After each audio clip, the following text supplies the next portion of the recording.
बोधिसत्व बाबा साहब भीमराव अम्बेडकर बहुजन समाज में जन्मे सभी संतों गुरुओं के चरणों में सदा सुमन अर्पित करते हुए इस सम्मानित मंच पे हमारे मुख्य अतिथि डॉक्टर दुर्गा प्रसाद जी और अन्य सम्मानित व्यक्ति सबको सादर जय भीम।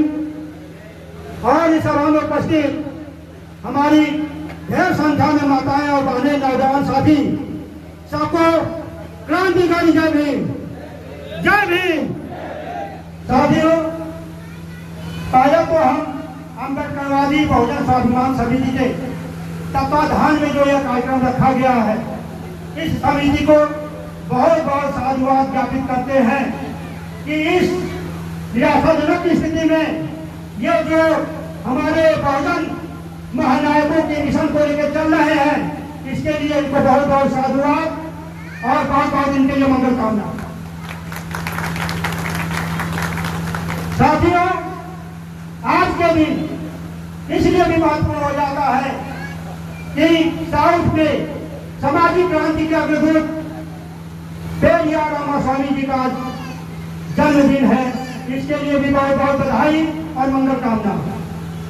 साथियों, जैसा कि आज का जो सब्जेक्ट है कि बहुजन समाज की दयनीय स्थिति का जिम्मेदार कौन है।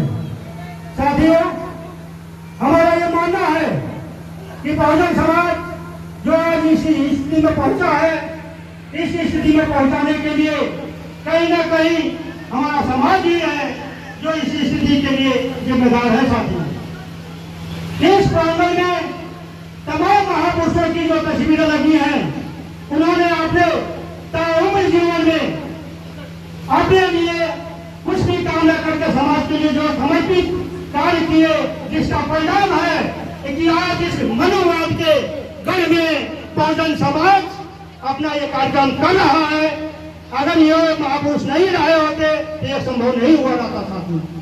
लेकिन क्या कारण है कि आज बहुजन समाज अपने आप को दयनीय दशा में महसूस कर रहा है। साथियों, समय का अभाव है और इसलिए मैं इस समस्या का जो कारण है उसको मैं एक छोटी सी कथा के माध्यम से आपको समझाना चाहता हूं।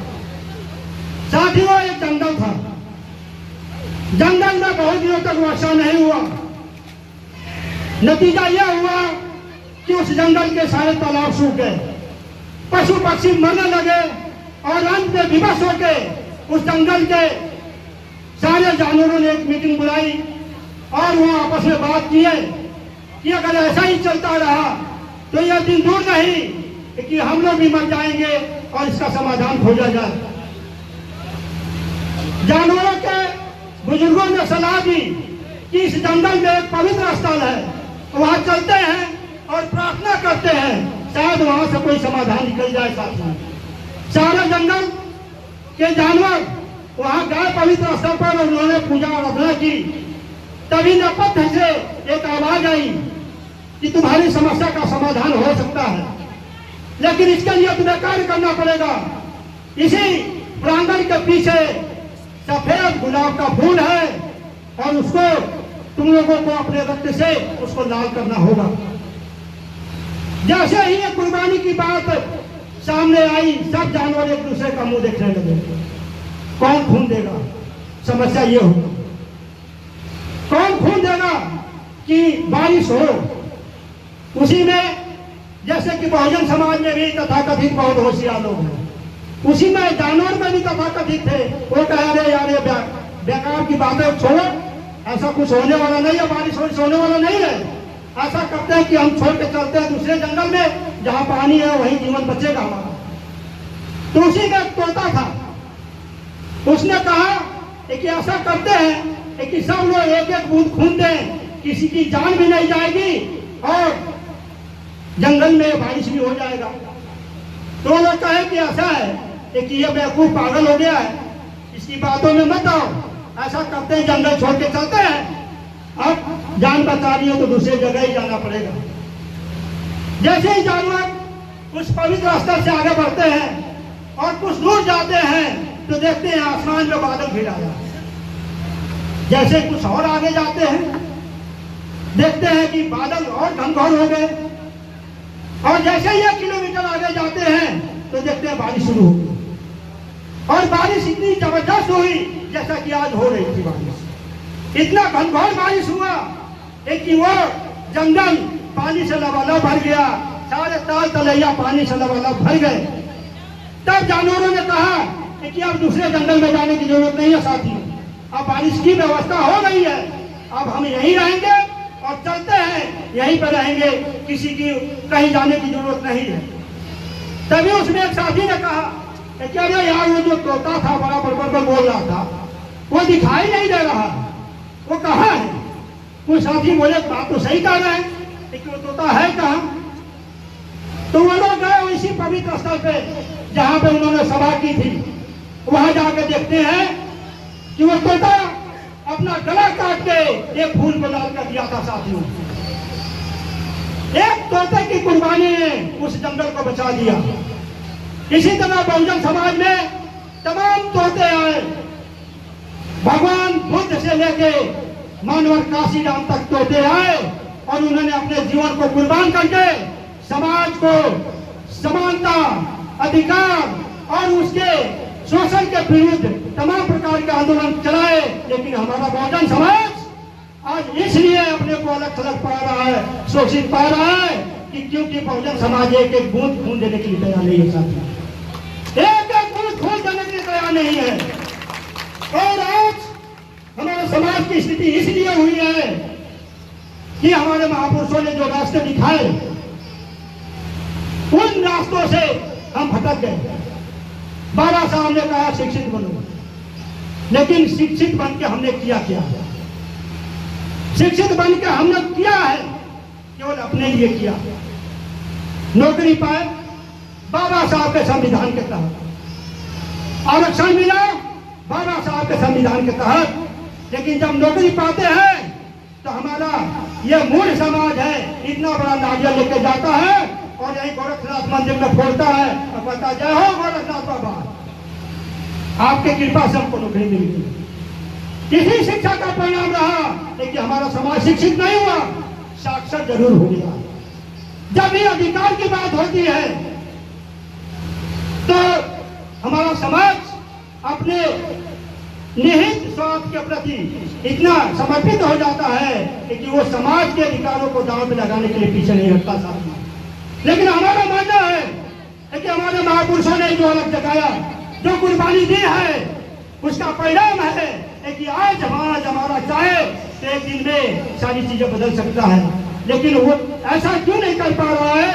क्योंकि हमारे बहुजन समाज में भी सामंतवाद आ गया है, हमारे बहुजन समाज में भी सामंत पैदा हो गए हैं। वो नहीं चाहते हैं कि हमारे समाज में उनके जैसा कोई डॉक्टर बने, कोई इंजीनियर बने, कोई प्रोफेसर बने।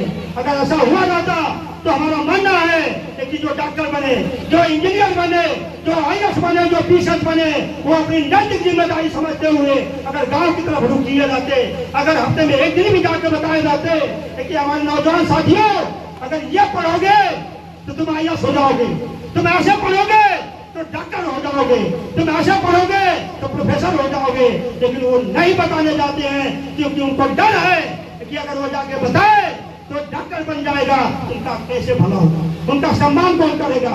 और यही कारण है कि आज बहुजन समाज की दयनीय स्थिति है साथियों। लेकिन जैसे कि बहुजन समाज की विडंबना रही है कि बहुजन समाज चाहे जितना भी निरक्षर क्यों ना हो, स्वार्थी क्यों ना हो, अंतर्मुखी क्यों ना हो, लेकिन बहुजन समाज हमारे महापुरुषों के मामले में उर्वर रहा है।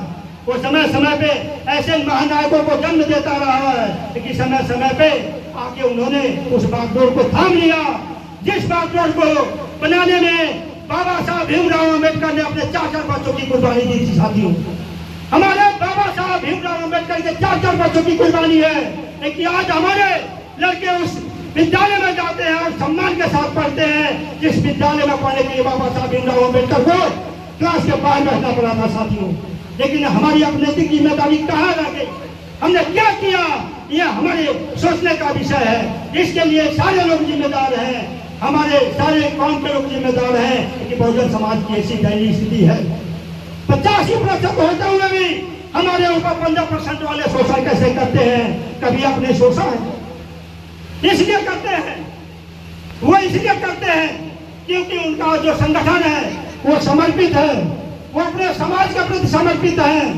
इसलिए उनका समाज 3% रखते हुए भी उनकी सत्ता केंद्र में भी है, राज्य में भी है, वो प्रधान भी है और प्रधानमंत्री भी है साथियों।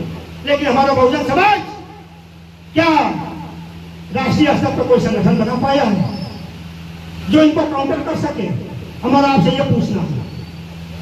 हमारे एक पूर्व वक्ता ने कहा कि हमारे युवाओं को पढ़ना चाहिए क्योंकि राजनीति उनका विषय नहीं है। कुछ मामले में मैं उनसे इत्तेफाक नहीं रखता। इत्तेफाक इसलिए नहीं रखता कि जिस ओर जवानी चलती है उस ओर जमाना चलता है। साथियों, अगर हमारे नौजवानों के बीच राजनीतिक चेतना नहीं रहेगी तो यह सरकारी मनुवादी व्यवस्था है जो हमारे एक एक अधिकार को खत्म करती जा रही है, उसको काउंटर कौन करेगा?